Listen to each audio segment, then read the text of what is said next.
안녕하세요. 예전에 사회복지 공무원 1년 만에 합격 영상을 올렸습니다. 시험에 대한 설명과 과목별 특징은 과거 영상을 봐주시고요.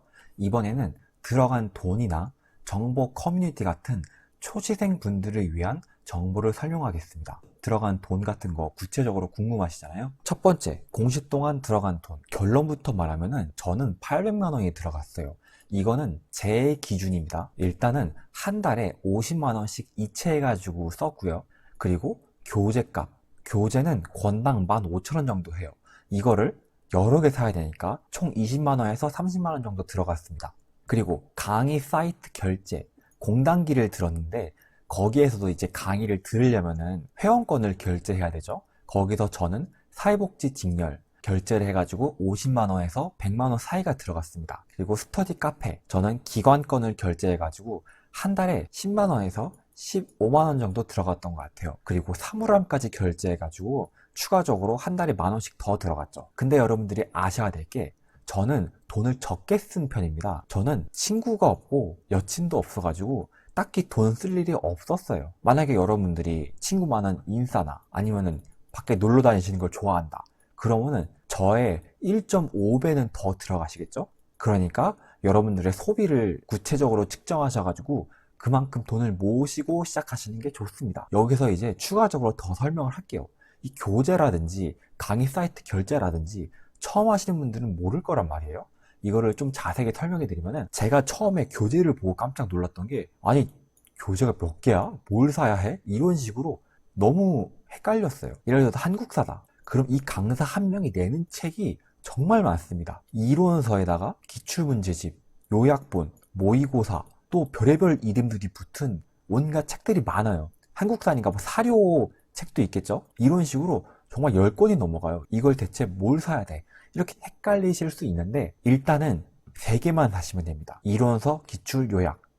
이 3개만 사시고 그 다음에 추가적으로 필요하신 게 있으면 그때 가서 나중에 사시면 되세요. 사회복지직은 점수를 비교적 낮게 맞아도 되기 때문에 이거 기본적인 거 이 3개만 사셔도 충분합니다.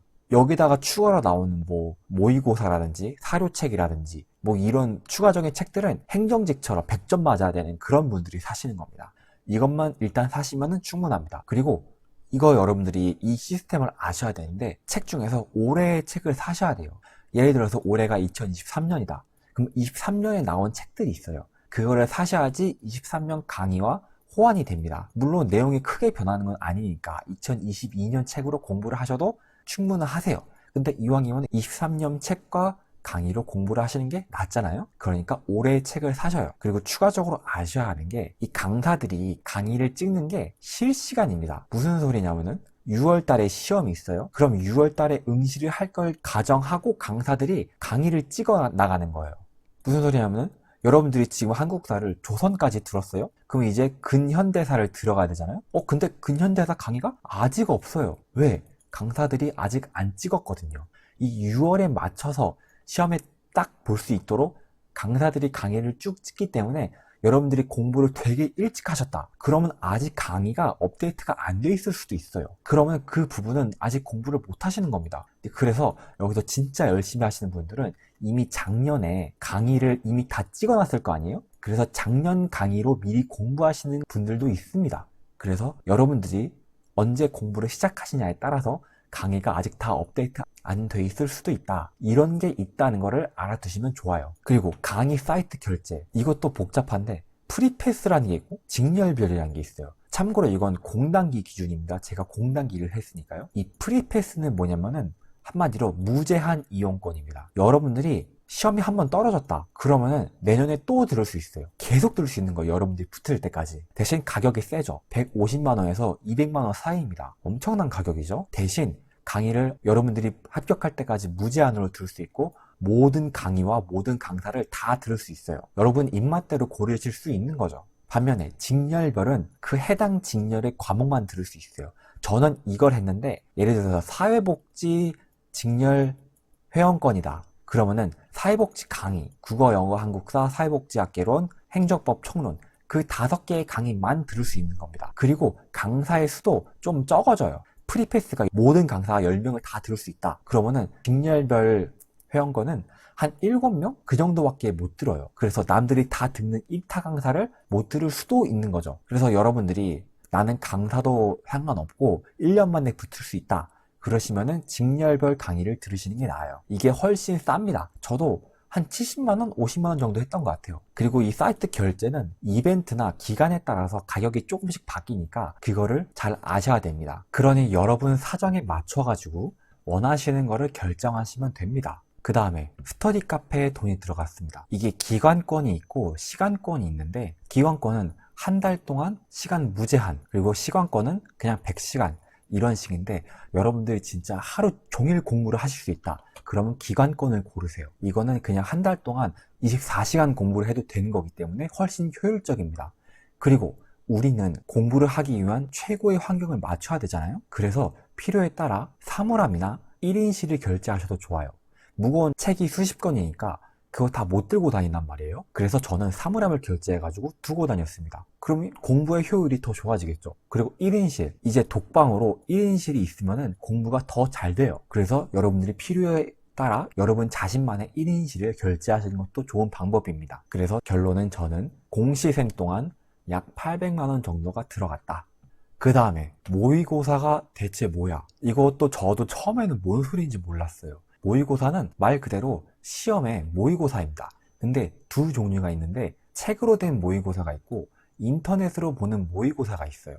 책으로 된 모의고사는 강사들이 스스로 만들어가지고 책으로 파는 모의고사예요. 그걸 구매해서 보시면은 실제 시험 문제처럼 구성되어 있고 시간까지 측정해가지고 풀어볼 수 있어요. 그러면 아주 좋은 경험이 되겠죠. 그리고 인터넷 모의고사, 저는 공단기 모의고사였는데 이것도 굉장히 괜찮아요. 이거는 다른 사람과 내 점수를 비교할 수 있어요. 공단기 모의고사다, 그러면은 공단기 수험생들이 특정 기간에 다 같이 시험을 봐요. 그러면은 그 수많은 사람들하고 자신의 점수를 비교해가지고 자기 점수가 어느 정도인지 알 수 있어요.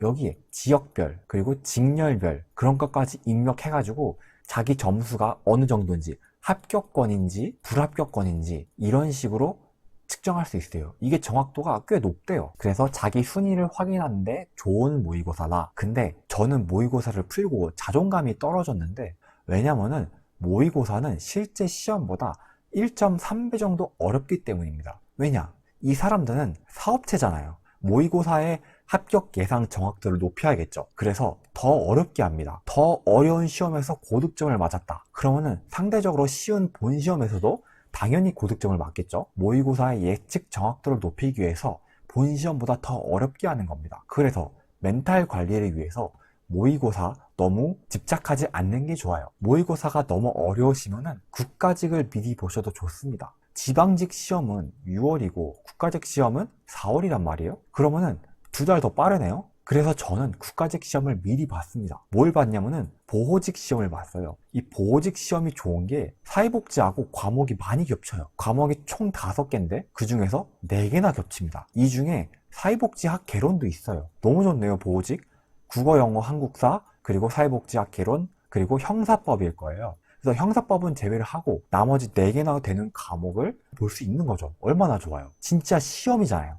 아주 좋은 경험이 됩니다. 그리고 저는 형사소송법을 행정법 풀듯이 풀어봤는데 65점이나 맞은 거예요. 제가 더 높게 맞았으면 보호직도 붙었겠죠. 그리고 한국사 능력 시험 검정 미리 보기, 한능검이라 그러죠. 이 한능검은 한 달에 한 번씩 자주 있습니다. 언제든지 응시할 수 있어요. 여러분들이 공무원 한국사를 공부하셨으면 한능검도 충분히 합격합니다. 경험도 할 겸 한능검도 보시면 좋아요. 저는 집안직 본 시험에 바로 전주에 한능검이 있었어요. 그래서 그걸 봤습니다. 아주 좋은 경험이 됐다고 생각을 해요. 한능검에서 82점이 나왔고 본 시험에서 85점이 나왔습니다. 이게 난이도가 비슷해졌기 때문에 점수를 예측하기에 아주 좋아요. 여러분들의 능력을 검증하기에 쉬운 방법입니다. 온갖 자격증 시험을 많이 봤던 저도 집안직 본 시험에서는 진짜 너무 긴장되고 떨려가지고 집중도 안 됐어요. 그나마 익숙한 제가 그 정도로 떨렸다는 거죠. 그러니 여러분들도 이런 식으로 한국사나 국가직처럼 모의고사를 많이 보셔야지 좋습니다. 진짜 머리가 하얘져가지고 시험도 제대로 못 치르면은 자괴감이 엄청나니까 모의고사로 어느 정도 익숙해지는 게 좋습니다. 다음으로 정보 커뮤니티, 정보가 모이는 곳이죠. 이거 아주 중요합니다. 여러분들이 시험을 볼 때 정보를 아는 거하고 모르는 거하고 차이가 엄청나요. 제가 사용했던 커뮤니티는 이렇게 있는데, 공무원 공시생 갤러리, 공무원 현직 갤러리, 사회복지 공무원 갤러리, 이렇게 있습니다. 공무원 카페는 사용을 안 했어요. 설명해 드릴게요. 일단은 공무원 공시생 갤러리가 있는데, 여기에는 여러분들처럼 공시생분들이 많이 모여 있어요. 근데 질이 그렇게 좋지는 않아요. 일단은 공시생들의 생각과 분노가 표출 많이 됩니다. 그리고 각 직렬별 칭찬과 험담, 사복직을 폄하하고 교육행정직을 칭찬하고 뭐 이렇게 이런 식으로 서로 막 싸우고, 대신 정보가 많이 있긴 있어요. 지역별 정보, 지역별 티오, 그리고 눈치 싸움도 하고요. 서로 지역별 커트라인과 예산 같은 거, 그런 식으로 또 많이 올라오고, 그리고 여러분들이 누구의 강의를 듣는다, 그 강사의 특징, 그리고 과목의 특징, 이런 식으로 정보가 꽤 많이 있어요. 사람들이 많이 모이는 곳이니까. 여기에 이제 베스트 글이 있는데, 베스트 글에는 이제 TO라든지 커트라인이라든지 그런 괜찮은 정보들이 가끔 올라오니까 여기에 종종 들어가 보시는 것도 추천드립니다. 제가 중요하다고 생각하는 게 강사의 특징이에요. 저는 강사가 상관없다고 생각했는데 강사가 정말 중요합니다. 저는 진지하게 하는 강사를 좋아해요. 예를 들어서 저는 어떤 국어 강사분 강의를 들었는데 저랑 너무 안 맞는 거예요. 이분은 약간 귀여운 척 하시고 발랄하시고 막 애교 같은 걸 하시는데 진짜 너무 싫은 거예요. 저는 도저히 안 맞는 거예요. 저는 이분 책까지 다 사놨는데 너무 못 보겠어가지고 결국 이분 강의를 포기했습니다. 그러니까 여러분들도 강사를 고르시기 전에, 책을 구매하시기 전에 강사의 특징을 어느 정도 파악하시면 좋아요. 물론 이제 미리 보기 강의가 있긴 한데 솔직히 그거 보시는 분들 없잖아요. 강사가 10명 정도 있는데 그분들 강의 다 한 번씩 보시는 거 아니잖아요. 그러니까 이런 커뮤니티에서 강사의 특징을 파악하시고 가는 거 좋습니다. 그리고 공무원 현직 갤러리, 이거는 현직 분들, 실제로 일하는 분들이죠. 여기는 현직이 있고 그리고 현직인 척 하는 공시생들이 있어요. 여기도 들어가 보시면 좋긴 한데 이거는 현직에 맞춰진 정보들이기 때문에 공시생 분들이 얻을 만한 정보는 거의 없어요. 이제 실제 공무원들이 신세 한탄하는 그런 부정적인 글들이 많기 때문에 여기는 안 들어가시는 게 좋습니다. 헷갈리셔가지고 여기 들어가실까봐 제가 써놓은 거예요. 현직 갤러리가 아니고 공시생 갤러리를 들어가셔야 합니다. 그리고 사회복지 공무원 갤러리, 여기는 사회복지 공무원들만의 커뮤니티입니다. 여기는 이제 사회복지 정보들이 많이 있죠.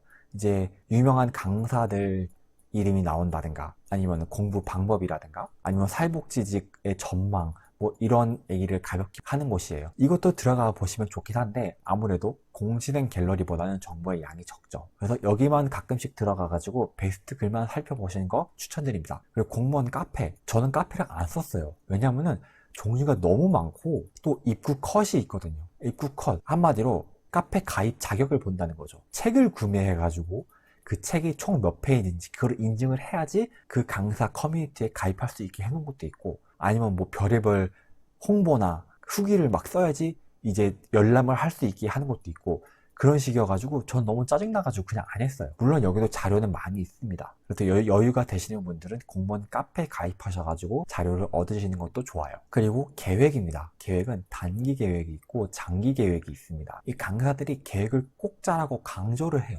왜냐하면 1년이 있으면 그 1년을 어떻게 나눠가지고 무슨 과목을 공부하고 어느 시점에 모의고사를 공부한다든지 아니면 회독을 한다든지 기출을 푼다든지 그런 계획이 있어야지 합격을 하실 수가 있거든요. 그래서 여러분들이 1년 동안 어떻게 공부해야 되는지 장기 계획을 짜신 다음에 단기 계획은 뭐 주 단위, 일 단위 이런 식으로 오늘 뭘 공부할 것인지 이번 주까지 뭘 공부하실 것인지 계획을 짜놓으시는 편이 좋습니다. 제일 중요한 건 장기 계획이라고 생각을 해요. 그래서 저도 장기 계획을 어느 정도 짜가지고 공부를 했어요. 장기 계획, 예를 들어서 영단어는 시간이 중요하잖아요. 그래서 시작할 때부터 영단어는 하루에 40개씩 1년 동안 계속 외우겠다, 이렇게 계획을 짜고, 그리고 한국사, 범위가 제일 넓으니까 한국사부터 하겠다, 이런 식으로. 그리고 사회복지, 이건 제가 자신이 있으니까 한 6개월 남기고 공부를 하겠다, 이런 식으로 여러분들의 입맛에 맞춰서 계획을 짜시면 됩니다. 계획에 대한 거는 영상이 많이 있으니까 한번 찾아보시고요. 이런 식으로 누구랑 똑같은 계획을 짜지 마시고 여러분들한테 맞는 계획을 짜시면 됩니다. 그리고 준비물, 노트 5개, 책갈피 10개 이상. 과목이 5개잖아요? 그럼 각각 노트가 필요해요. 그래서 노트를 5개 사시고, 책갈피, 여러분들 책 엄청 보실 거예요. 이론서에다가 기출문제집, 요약서, 또 별의별 책이 다 있잖아요. 그래가지고 책갈피가 많이 필요합니다. 그리고 여러분들이 필기시험에 합격하시면은 면접을 보실 거예요. 면접은 책도 많이 있는데 이것도 막 서울시 면접 책이 있고 지방별로 면접 책도 있고, 그런데 면접 책은 여유가 되시면 사세요. 근데 면접 자료 인터넷에 진짜 무한히 있습니다. 카페나 공무원 커뮤니티에도 많고요. 면접 스터디가 있고 혼자서 공부하시는 분들이 있는데 저는 혼자서 했습니다. 스터디 하시는 분들도 물론 효과적이니까 스터디 하시면 좋고요. 그리고 면접 질문은 솔직히 운빨이에요. 이게 시사상식을 물어보냐 인성 질문을 물어보냐에 따라서 여러분들이 합격 불합격이 갈리기도 하는데, 시사상식은 예를 들어서 여러분들이 경기도 수원에서 시험을 보신다 그러면은 수원의 특징을 막 물어봐요. 수원의 정치, 경제, 사회복지에 관한 정치 이런 거 막 물어보는데 솔직히 잘 모르잖아요. 막 시사상식을 많이 물어본다 그럼 대답을 못 해가지고 떨어질 확률이 높아지는 거고, 또 인성질문, 이거는 여러분 개인에 대한 문제예요. 장단점이라든지 인생의 목표라든지 이런 거는 대답하기 비교적 쉽잖아요. 그래서 인성질문을 많이 물어보고는 좋은 대답을 할 확률이 높아집니다. 저는 다행히도 시사상식을 한 2개 물어보고 그 다음에 다 인성 문제를 물어봤는데 다행히 제가 다 준비한 것들이었어요. 그래서 정말 완벽하게 대답을 했고 우수를 맞았습니다. 면접에도 등급이 있어요. 우수가 있고 보통이 있고 미달이 있거든요. 보통을 맞으면은 그냥 합격할 점수는 합격하고 떨어질 점수는 떨어집니다. 근데 우수를 맞았다 그러면 떨어질 점수도 합격을 합니다. 반대로 미달을 맞았다 그럼 합격할 점수도 떨어집니다. 이런 식으로 등급을 나누기 때문에 여러분들 면접도 중요합니다. 이상입니다. 저는 이걸 초시생 때 몰라가지고 좀 많이 헷갈렸는데 여러분들은 이제 어느 정도 아셨으니까 더 쉽게 공부를 준비할 수 있을 거라고 생각을 합니다. 정보 커뮤니티에 많이 들어가셔가지고 질문도 많이 해보시고 많이 연구를 해보세요.